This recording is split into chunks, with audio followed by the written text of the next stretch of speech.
Assalamualaikum warahmatullahi wabarakatuh.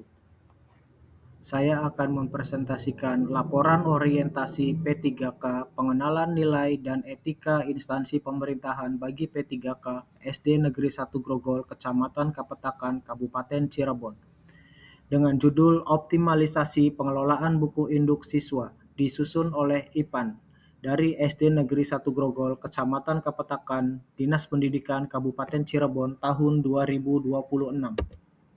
Profil P3K, nama IPAN, golongan 3, Jabatan Pengelola Umum Operasional, Unit Kerja SD Negeri 1 Grogol, Kecamatan Kapetakan, Kabupaten Cirebon. 1. Pendahuluan. A1. Latar belakang. Pengelolaan buku induk merupakan salah satu unsur penting dalam mendukung tata kelola data sekolah yang baik, akuntabel, transparan, dan sesuai dengan ketentuan peraturan perundang-undangan.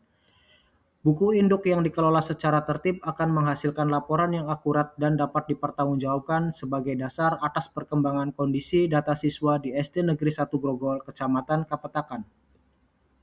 Pada SD Negeri 1 Grogol, Kecamatan Kapetakan, pelaksanaan pengelolaan data buku induk siswa masih menghadapi berbagai kendala, terutama data peserta didik yang belum lengkap, ketidaksesuaian antara buku induk dengan dokumen pendukung, serta keterlambatan dalam melakukan pembaruan data akibat mutasi, kenaikan kelas, maupun kelulusan peserta didik.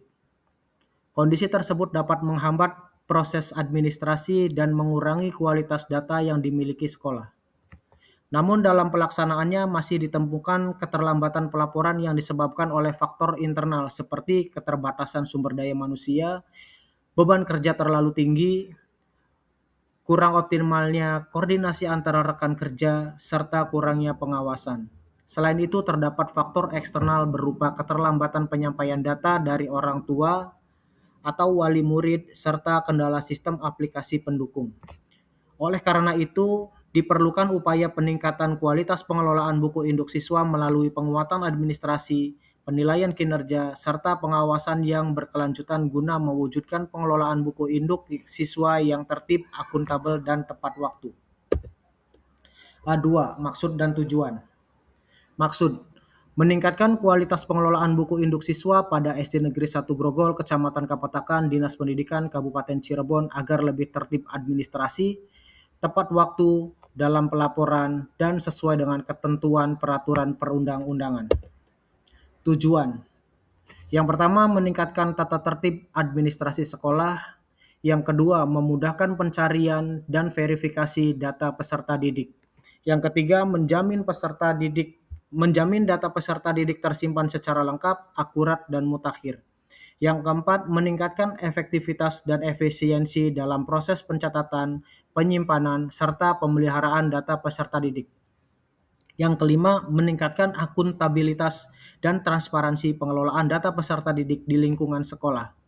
Yang terakhir, menjamin kesesuaian data pada buku induk siswa dengan dokumen pendukung serta data yang tercantum pada data pokok pendidikan atau Dapodik. Rencana aksi pengelolaan buku induk siswa meliputi perencanaan dan pengadaan. Yang pertama, penyediaan format.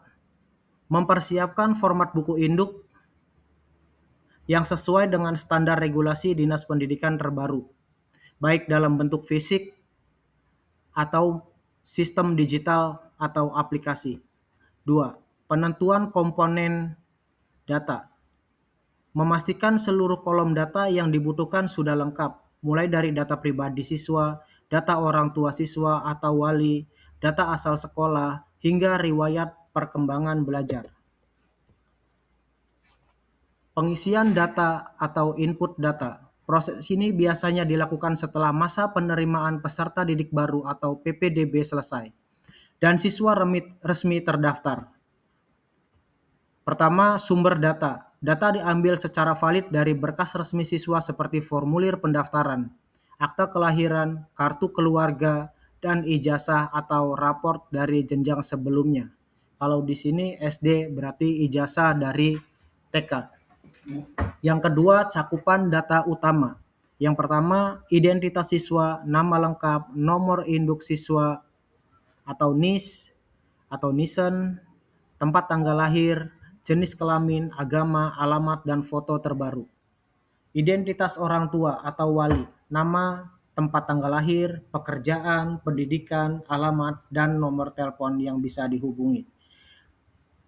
Data masuk sekolah, tanggal diterima, masuk kelas berapa, dan asal sekolah mutasi. Selanjutnya pemutakhiran data atau up-to-date maintenance. Buku induk tidak bersifat statis, melainkan harus terus diperbarui selama siswa bersekolah. Salah satunya catatan prestasi dan nilai. Mengisi rekapitulasi nilai rapor setiap akhir semester atau nilai ujian kelulusan serta prestasi yang diraih. Yang kedua, riwayat kehadiran dan perilaku. Mencatat mutasi kelas atau kenaikan kelas. Yang ketiga, catatan kesehatan, yaitu perkembangan fisik siswa jika diperlukan. Selanjutnya, pengelolaan mutasi dan keluar siswa. Jika ada siswa yang keluar sebelum lulus atau setelah lulus, statusnya harus dicatat dengan jelas. Seperti siswa mutasi atau pindah, mencatat tanggal pindah, alasan pindah, dan sekolah tujuan. Selanjutnya siswa lulus, mencatat nomor ijazah, tanggal kelulusan, dan melanjutkan ke jenjang mana jika ditanyakan. Yang terakhir siswa putus sekolah atau dikeluarkan, mencatat tanggal dan alasan berhentinya siswa. Selanjutnya penyimpanan dan pengamanan arsip. Karena buku induk bersifat dokumen abadi atau tidak boleh dimusnahkan, pengamanannya sangat ketat. Salah satunya penyimpanan fisik disimpan di lemari khusus, ruang tata usaha atau TU yang aman dari resiko kebakaran, banjir, rayap, atau akses dari pihak yang tidak berwenang. Yang kedua, penyimpanan digital atau backup. Melakukan digitalisasi menggunakan Excel, aplikasi Dapodik, atau SIM sekolah. Di sini saya merancang untuk aplikasinya adalah aplikasi buku induk siswa dan mencadangkannya di cloud atau hard disk eksternal untuk menghindari kehilangan data. Ini adalah salah satu alur aplikasi PPDB atau awal dari buku induk itu diinputkan. Yang pertama tampilannya aplikasi seperti ini. Yang kedua itu baru diinput data siswa. Yang ketiga adalah data wali atau orang tua siswa. Yang selanjutnya adalah data periodik siswa. Baru nanti dapat output atau yang terakhir kita dapat M1. Jadi data keseluruhan siswa semua sudah tercatat dan selanjutnya akan diproses menjadi M2 dan M3 setelah mendapatkan NISN atau nomor induk siswa nasional. Terima kasih atas perhatiannya. Wassalamualaikum warahmatullahi wabarakatuh.